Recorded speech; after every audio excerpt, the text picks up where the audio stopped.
रुख करते हैं रूस यूक्रेन की रणभूमि का, जहां रूस ने यूक्रेन के कई अहम इलाकों पर अब अपना कब्जा जमा लिया है और इसका बड़ा दावा किया है। भारत आने से बिल्कुल पहले राष्ट्रपति पुतिन ने यूक्रेन में जंग को लेकर अपने शीर्ष सैन्य कमांडरों के साथ एक बैठक की। खास बात यह, इस बैठक में राष्ट्रपति पुतिन भी सैन्य वर्दी में नजर आए।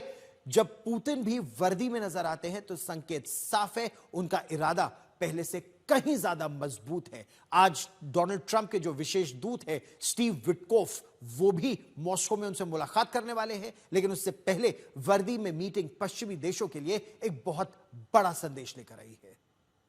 भारत आने से पहले राष्ट्रपति पुतिन सेना की वर्दी में नजर आए, वो भी ऐसे समय में जब किसी भी वक्त यूक्रेन के साथ जंग रोकने की अपील को लेकर राष्ट्रपति ट्रंप के दूत स्टीव विटकोफ उनसे मिल सकते हैं।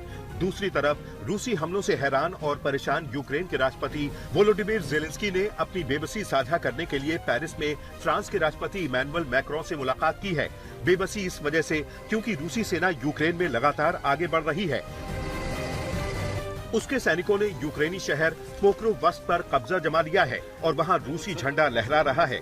इसके अलावा खारकोव क्षेत्र का वोल्चांस्क शहर भी अब पूरी तरह से रूस के नियंत्रण में है, यानी यूक्रेन के खिलाफ जंग में रूस मजबूत स्थिति में है। इस बीच व्लादिमीर पुतिन सेना की वर्दी में कल क्रेमलिन में दिखाई दिए। उन्होंने आदेश दिया कि नॉर्थ सैन्य समूह के क्षेत्र में यूक्रेन की सीमा के साथ एक सुरक्षा क्षेत्र बनाया जाए।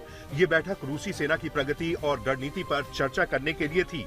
पुतिन इस बात से खुश थे कि उनकी सेना ने पोक्रोवस्क और वोल्चांस्क जैसे शहरों पर कब्जा जमा लिया है। उन पर कब्जा यूक्रेन के लिए बड़ा झटका है, क्योंकि यहीं से यूक्रेनी सेना को हर तरह की मदद मिल रही थी। इस कामयाबी के बाद पुतिन ने कहा कि रूसी सेना हर दिशा में आत्मविश्वास के साथ आगे बढ़ रही है, लेकिन यूक्रेन के हमलों से रूस की बस्तियों को बचाना जरूरी है। इस कारण उन्होंने सेना को एक सुरक्षा क्षेत्र बनाने का आदेश दिया है।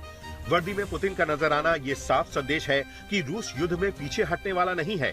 ये यूक्रेन और पश्चिमी देशों को ये दिखाने का प्रयास है कि रूस मजबूत और चट्टानी इरादे के साथ आगे बढ़ रहा है। पुतिन के साथ मीटिंग में रक्षा मंत्री सर्गेई शोइगु और सशस्त्र बलों के प्रमुख वलेरी गेरासिमोव जैसे शीर्ष सैन्य अधिकारी भी मौजूद थे। राष्ट्रपति पुतिन ने खार्किव, सुमी और चेर्निहाइव इलाकों में सीमावर्ती इलाकों पर नियंत्रण बढ़ाने का संकेत दिया। उन्होंने कहा कि युद्ध में रूस का पलड़ा भारी है। उनका ये पावर शो पश्चिमी देशों को सीधा संदेश है कि लाख कोशिशों के बावजूद वो रूस को कमजोर नहीं कर सके हैं। यही नहीं, रूसी सेना और रूस की जनता पर पुतिन का पूरा नियंत्रण है।